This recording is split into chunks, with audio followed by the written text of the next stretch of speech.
Florida State is in the middle of summer practices. These are player-led, but we have some insight that we've gathered and we want to talk about today. So let's jump right into it. I will preface the entire thing by saying you're only typically going to hear about the good that comes out of player-led practices and summer workouts and things of that nature. We also have the entire month of August that's rapidly approaching, but fall camp will absolutely impact some of these things. So don't take everything that we're saying to the bank, but here's what we're hearing during these player-led practices. Let's start with the weapons that Florida State has on the offensive side of the ball. I think that Florida State's weapons and what is over there is really, really exciting for a lot of FSU fans, maybe pretty worrisome on the opponent side. But Richie, I am hearing really, really, really good things about Ja'Kai Douglas. He's a name that continues to be said, and I think he's a name that has somewhat been forgotten by FSU fans. Obviously, he was hurt for a lot of last year. Everyone expects Johnny Wilson and Keon Coleman to be your 1 and 2 in some order, but I think that they absolutely love what they have in Ja'Kai Douglas. I've heard statements and phrases that he is potentially blowing other potential wide receiver threes out of the water. And Florida State was legitimately installing packages for Ja'Kai Douglas to be an absolute threat and weapon last year in Jacksonville when he got hurt at some practices there in Jacksonville. Obviously, wasn't able to come back until later in the year. I think he came back in the Georgia Tech game. Played a smaller role just due to that. And down the stretch, Florida State was able to play some pretty weak opponents. And so you got to see guys shuffled in and out. But Ja'Kai Douglas, a name that a lot of people probably wouldn't have projected. But just like last year, he's a name that I think a lot of people are really, really excited about. And he might take over that number 3 spot. Yeah, and it's on the surface, you're like, man, that's pretty surprising because we have all these shiny new toys like a Destin Hill and Winston Wright Jr. But I think it makes sense for Ja'Kai Douglas to really be standing out and stepping up because he's been in the system for many years now, right? He's made big plays in big games, and he just has the experience that Destin Hill or Winston Wright Jr. does not have. So I think it's not overly surprising that he could step in and be that wide receiver 3 guy. Like you mentioned, you have Johnny Wilson and Keon Coleman on the outside. That's just a scary, scary thing for opposing defenses to have to worry about to begin with. And Ja'Kai Douglas, he's going to have a lot of one-on-one situations, and I expect him to win a lot of those. And as you mentioned, they were putting packages in for him. If he doesn't get hurt last year, you might have felt comfortable with him being a wide receiver 2. Granted, you were going to take Keon Coleman if he was going to give you a yes anyway. That's a massive addition. But I definitely think Ja'Kai Douglas, he's done it on the big stage in big games. That huge touchdown against Notre Dame a few years ago at Doak.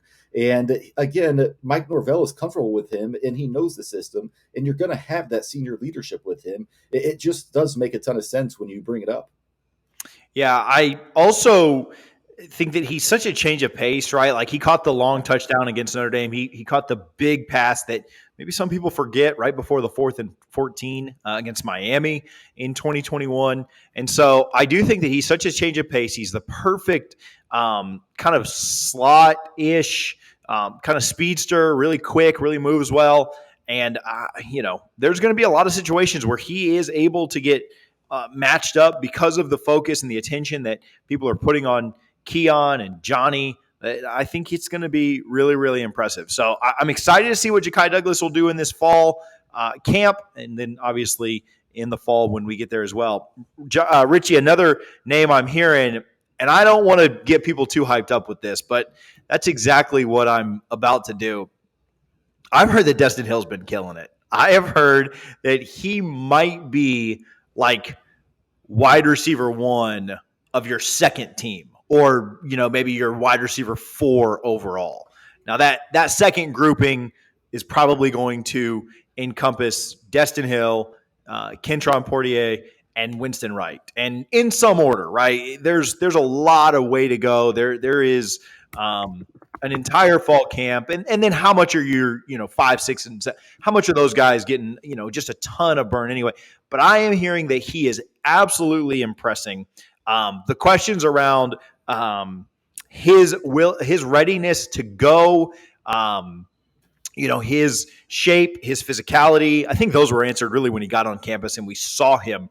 But not only are we going to have him in the flesh and actually be at Florida State, I've heard that he is looking like the real deal out there. And you wouldn't really say that about a lot of wide receiver fours, but for this guy to come in and potentially lead that second group, I think that's something that has FSU fans pretty hyped up, and maybe we'll have them pretty excited once the pads come out for fall camp.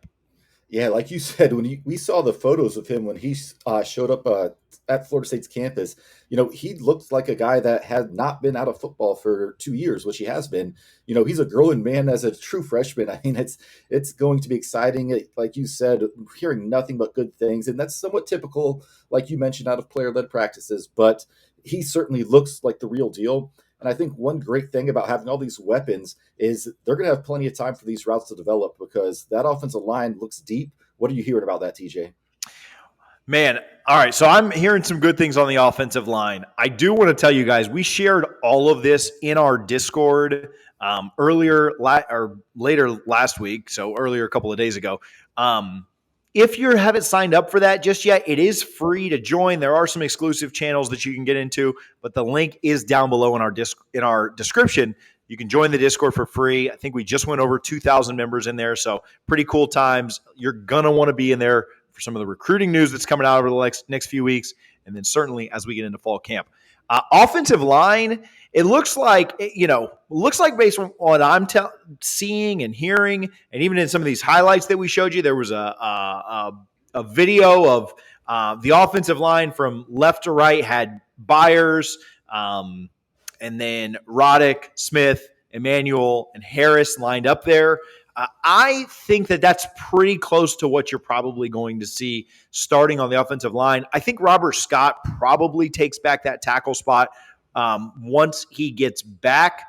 But I think Bless Harris, Dimitri Emmanuel, Smith, and probably Casey Roddick are looking like your other starters at this point. Now, again, you've got all of fall camp. How does Scott rehab? How does he come back? We'll see. Could Byers jump in and take a spot? Could other guys jump back in the mix? Possibly. We'll see. But I think you've got a really, really strong and talented offensive line. Again, if I had to predict starters today, could be wrong on this. I'm sure you guys will revisit it if I am.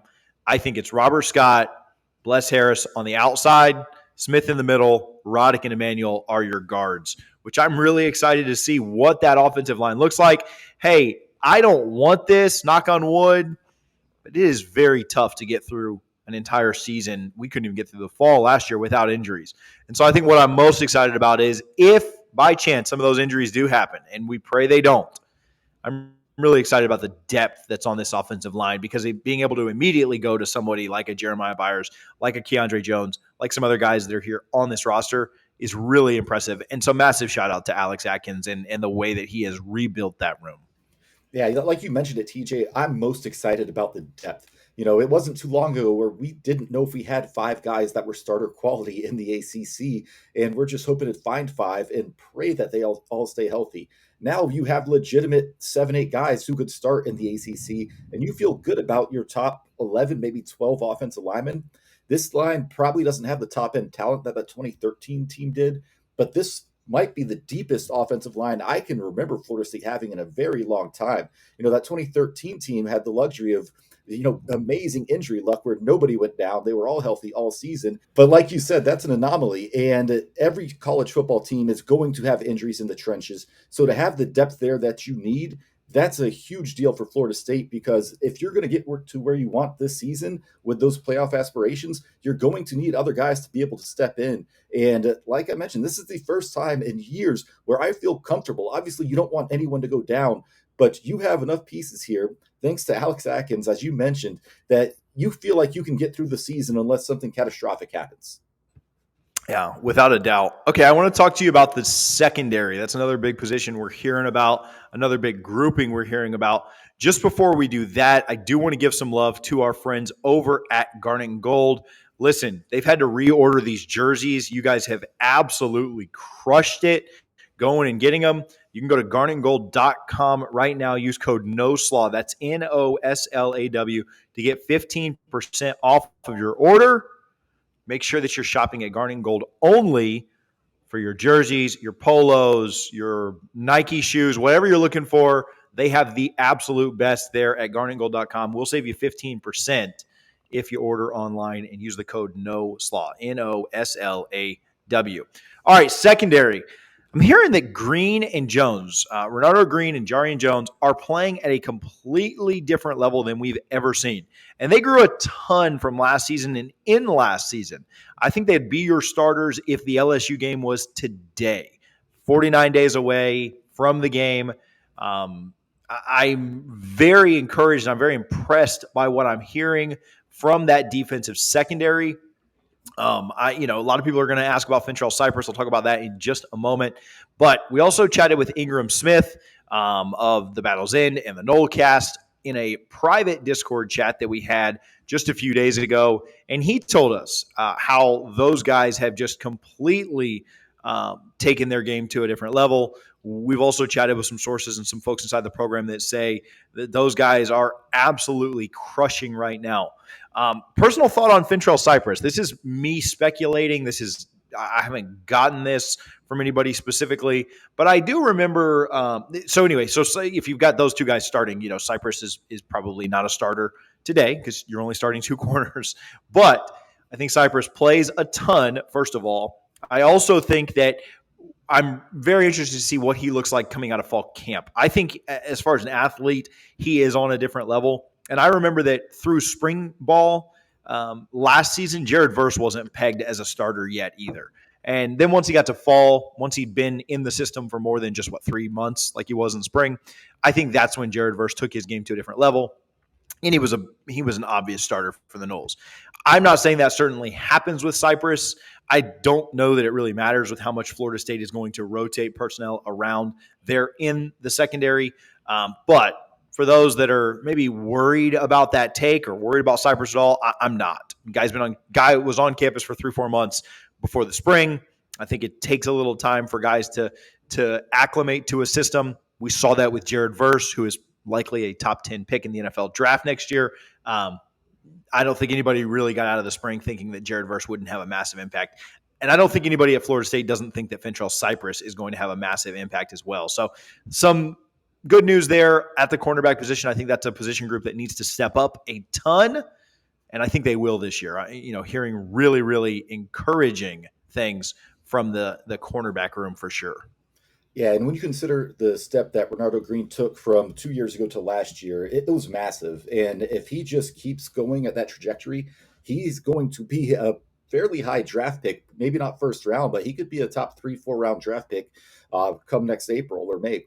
And Jarian Jones, very similar to Ja'Kai Douglas. Like, he knows the system. He's been in it for years. He's comfortable. So I don't think you can really go wrong there. And if you're telling me a guy like Fintrell Cypress would be the third corner or the first one off the bench, I mean, he's an all ACC player last year. I tend to think he probably does end up starting by 3-4 games in.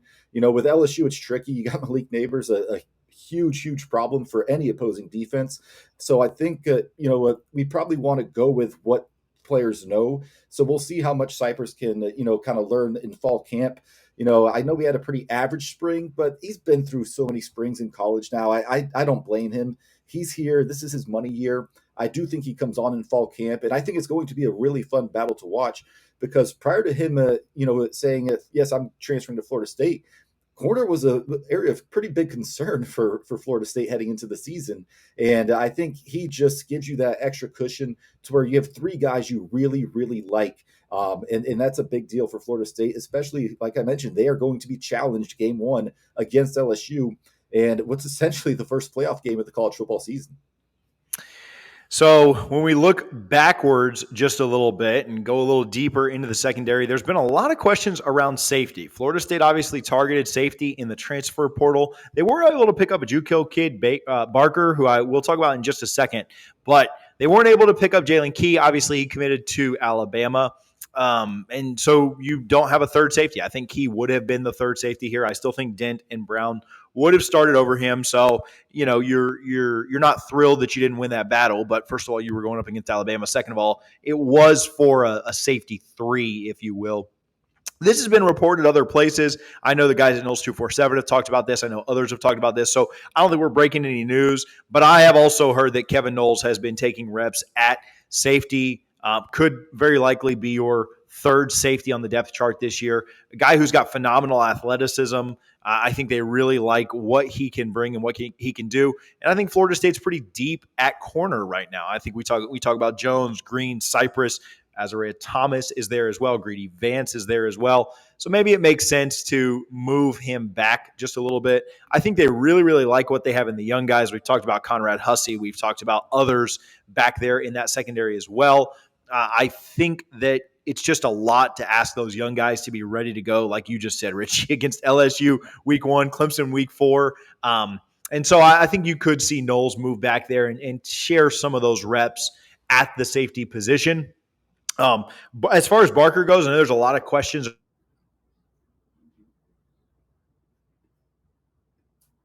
around him. Program, didn't play last year. I don't think he's.